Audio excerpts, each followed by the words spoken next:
జ్ఞానయజ్ఞేన చాప్యన్యే యజంతో మాముపాసతే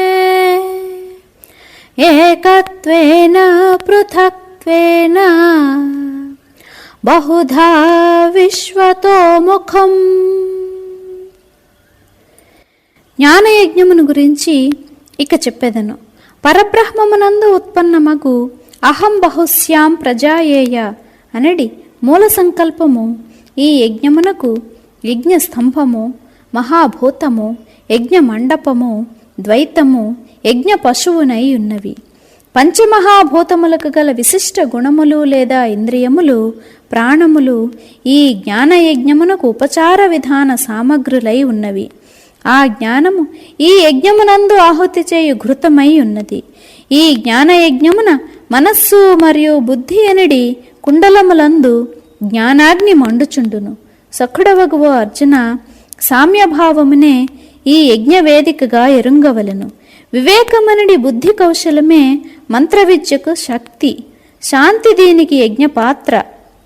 జీవుడు దీని యజ్ఞకర్తయగు యజమానుడు. ఈ యజమానుడగు జీవుడే బ్రహ్మానుభవమనడి పాత్రలో నుంచి వివేకమనడి మహామంత్రఘోష మనర్చుచు జ్ఞానాగ్ని హోమమునందు ద్వైతమును ఆహుతి అనర్చును. అజ్ఞానము నశించినప్పుడు యజ్ఞకర్త, యజ్ఞ విధి అనున్నది అంతమొందును. ఆ పిమ్మట ఆత్మైక్యమనడి నీటియందు జీవుడు యజ్ఞ సమాప్తి యొక్క అవభృత స్నానము చేసినప్పుడు భూతములు, ఇంద్రియములు, విషయములనడి విభేదము ఉండదు. ఆత్మైక్య బుద్ధి పూర్ణముగా ప్రతిబింబితమగుట వలన ఇవన్నీయు ఒకే బ్రహ్మరూపముగా అగును. ఓ అర్జున, నిద్ర నుంచి మేల్కొనిన మానవుడు నిద్రావస్థలోనే ఒక కలగంటిని, అందు నేను సైన్యరూపమున ఉంటిని, ఇప్పుడు నేను మేల్కొంటిని, ఆ స్వప్నమందుల సైన్యము కేవలము భ్రమజనితము, అప్పటి సైన్యము నేనే, ఇప్పుడు నేనే ఉన్నాను అని అనుకును. అదే రీతిని జ్ఞానయజ్ఞమునర్చు వారికి ఈ విశ్వమంతయు అభిన్నమగు ఒకే బ్రహ్మరూపమని బోధపడును. ఇందుచే అతనికి గల జీవభావము నాశమగుచున్నది. అతడు పరమాత్మ బోధచే నిండియుండును, బ్రహ్మత్వ ప్రాప్తి నొందును. కొందరు ఈ ఒకే భావముతో జ్ఞానయజ్ఞము ద్వారా నన్ను భజింతురు. మరికొందరు భక్తులు ఈ జగత్తు అనాది అని కూడా విశ్వసింతురు. ఈ విశ్వమందు అన్నీయూ సమానమైనవే, కానీ నామరూపాదుల వలన అవి భిన్నమైనవిగా కనిపించుచున్నవి. ఇందుచే ఈ విశ్వమందు భేదభావము వెలసిల్లుచున్నది. అయినప్పటికీ ఈ భేదభావము వలన వాటి జ్ఞానమున భేదముండదు. అవయవములు భిన్న భిన్నముగా ఉన్నప్పటికీ వాస్తవమునకు అవి ఒకే దేహమునకు చెందియున్నట్టులా, లేదా కొమ్మలు చిన్నవి పెద్దవిగా ఉన్నప్పటికీ అవన్నీ ఒకే వృక్షమునకు చెందినవైనట్టులా, లేదా కిరణములు అసంఖ్యాకములుగా ఉన్నప్పటికీ అవన్నీ ఒకే సూర్యుని వైనట్టులా, వివిధ రూపములుగా గల వస్తువులు, భిన్న భిన్న వ్యాపారములు, వాటి అన్నింటి యందును గల భేదములనునవి ఈ భౌతిక జగత్తుకు మాత్రమే సంబంధించినవనిన్ని, నేను పూర్తిగా భేదభావరహితుడననిన్ని ఆ నా భక్తులు ఎరుంగుదురు. ఓ అర్జున, ఇటులా తన బ్రహ్మస్వరూప జ్ఞానమునకు భేదభావ స్పర్శ కలుగనివ్వని వారు మాత్రమే సరియగు జ్ఞానయజ్ఞమునర్చువారు. ఏలనన ఎప్పుడు ఎచ్చట ఏది కనిపించునో అది పరబ్రహ్మనగు నాకు భిన్నమైనది మరేదియూ కాదనడి జ్ఞానము వారికి మొదటి నుండి ఉండును.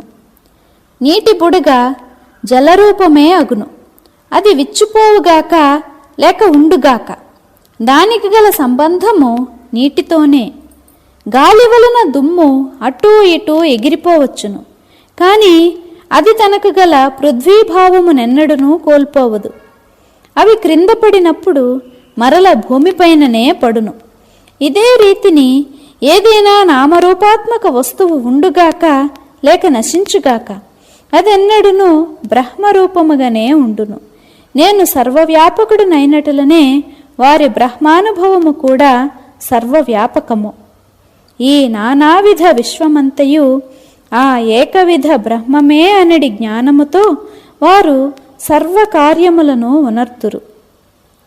ఓ అర్జున, సూర్యబింబమును చూడగోరువాడు దాని ఎదుటనే ఉండు రీతిని ఈ జగత్తును తన ఆత్మబోధచే వ్యాప్తముగా ఉంచుట వలన వారు కూడా సమస్తమునకు అనగా అందరికీ తమ ఎదుటనే కనిపింతురు. ఓ పార్థ, వారి జ్ఞానమున నామమాత్రపు భేదభావము కూడా ఉండదు.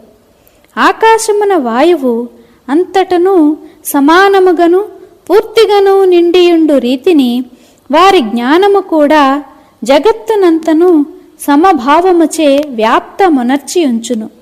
నా వ్యాప్తి ఎంత అధికముగా ఉండునో అంతగా వారి బ్రహ్మబోధ కూడా వ్యాపించి ఉండును.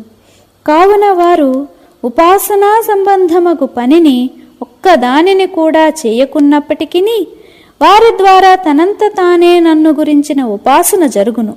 ఈ రీతిగా అంతటను నేనొక్కడనే ఉన్నప్పుడు నా ఉపాసన ఎప్పుడు ఎవరి వలన జరగకుండును? అనగా అందరూ తమంత తామే నిరంతరము ఏదో రూపమున నన్ను ఉపాసించుచునే ఉన్నారు. కానీ వారందరికీ ఆ సర్వవ్యాపక జ్ఞానము కలుగదు. కాన జీవులు అప్రాప్త స్థితియందు ఉందురు. వారికి నా యథార్థ స్వరూప ప్రాప్తి కలుగదు. నీకీ విధముగు యోగ్యమైన జ్ఞానయజ్ఞముచే నన్ను ఏ రీతిని ఉపాసించవలెనో చెప్పి తిని.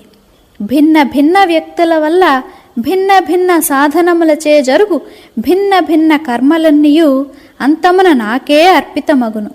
కానీ మూఢులకి రహస్యము తెలియదు. అందుచే వారు నా శుద్ధ స్వరూప ప్రాప్తిని పొందరు. అహం క్రతురహం యజ్ఞః స్వధాహమహమౌషధం